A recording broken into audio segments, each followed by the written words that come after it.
Hi, welcome back to our online class.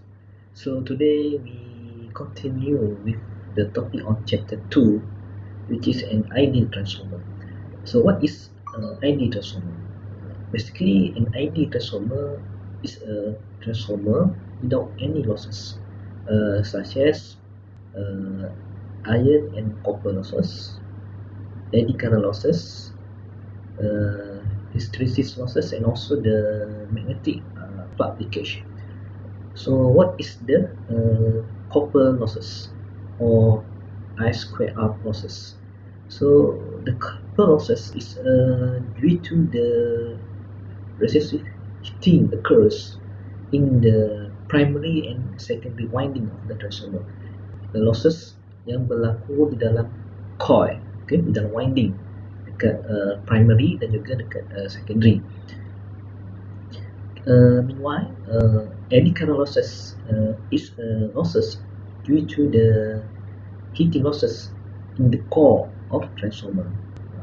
So losses yang berlaku di dalam core ialah eddy current losses. So okay, to reduce the eddy current losses, basically the construction of the core itself consists of the laminated steel. Okay, terdiri pada beberapa layer. Okay, dia bukan adalah satu core yang solid. Okay, so that's why in the construction transformer kita tidak menggunakan solid metal as a core.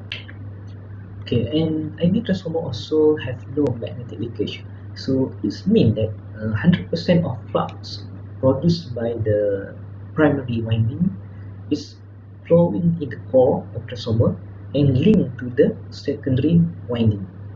Okay, however, it is impossible to realize such an ideal transformer in real life.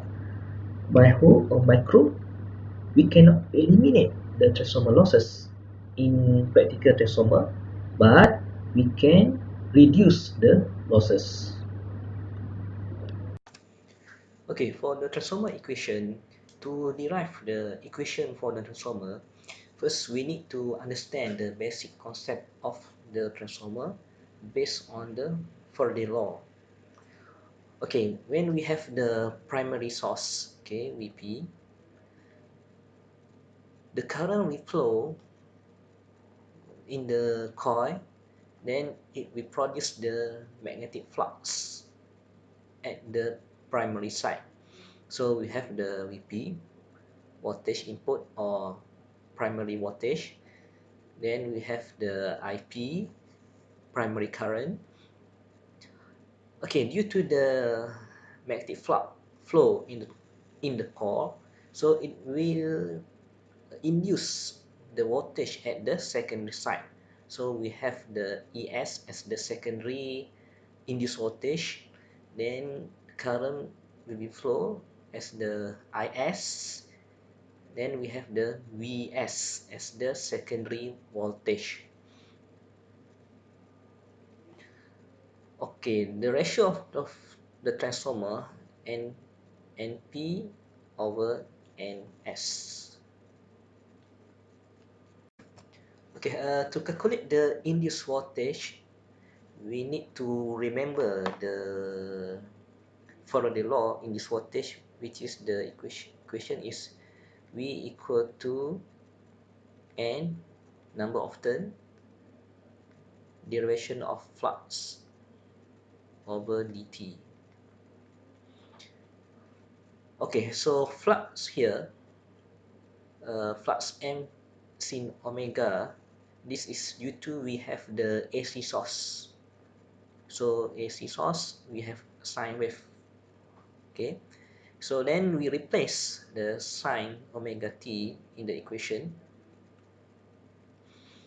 Okay, n represented the direction of Lenz's law. So based on derivation, sine, so we got the cos, it we change to the cos, uh, minus n omega flux n cos omega t. Okay, so replace the omega here. Omega equal to 2 pi f. Then we got this equation.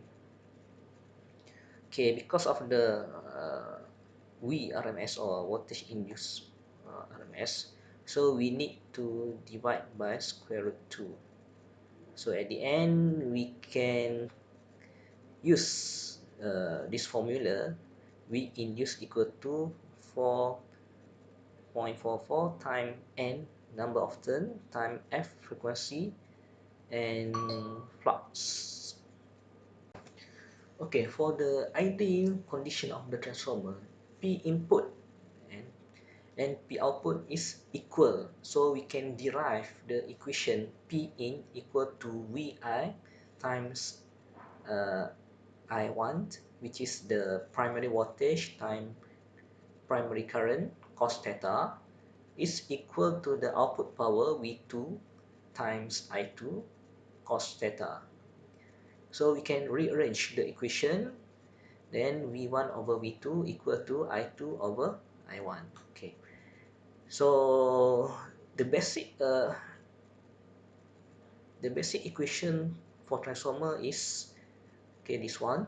So E1 over E2, which is E is a induced voltage in the primary, and E2 is induced voltage at the secondary, equal to N1 over N2, which is the number of turn at the primary over number of turn at secondary, equal to secondary current over primary current, equal to A.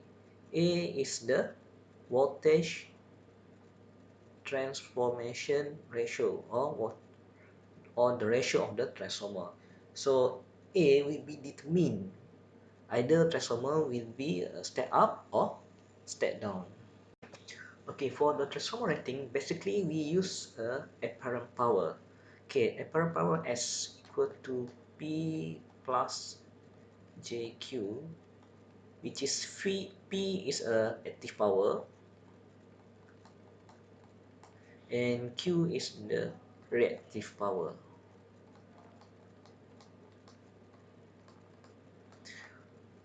Okay, apparent power is actually the product of its rate current and rate voltage, or we can calculate the S equal to VA.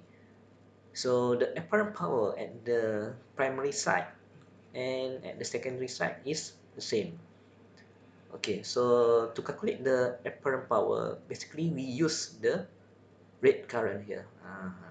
So rate current is actually the full load current in transformer. When the transformer connected to the load, so we can calculate the full load current or rated current.